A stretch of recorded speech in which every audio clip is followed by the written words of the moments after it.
নমস্কার, আমি অনিন্দিতা। আপনাদের সামনে কিছু কথা। কথাটা ঠিক সেভাবে নয়, কথাটা আজকে সবাই বলছে, কথাটা আজকে সবাই বলবে, আর ওই কথাটা বলার জন্যই আজকের দিনটা।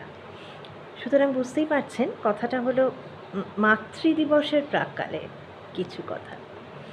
তো আ আমার যেটা মনে হয় যে বলুন তো একটা দিন কখনো মায়েদের জন্য হতে পারে কি? কখনোই পারে না। আমিও তো মা। আমার মতো হাজার, হাজার মা আছে পৃথিবীতে। তারা বলুক তো একটা দিন আমাদের জন্য প্রাপ্য? না। তো সেভাবে বলতে গেলে সকলের জীবনের ১ম দার্শনিক, পরামর্শদাতা এবং বন্ধু হলো মা।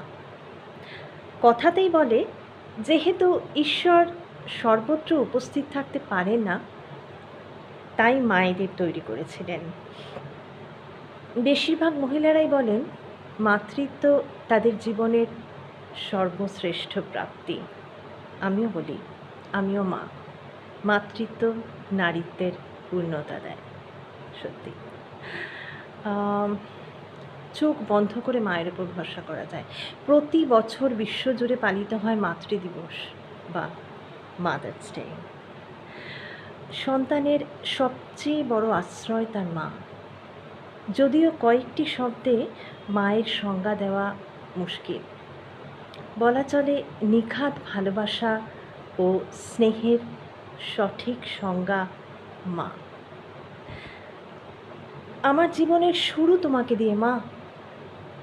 আমার প্রথম শব্দ হলো মা।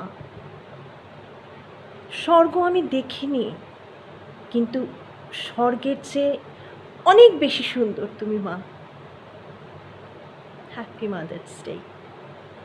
Happy mother's day. ভালো থাকবেন, ভালো রাখবেন।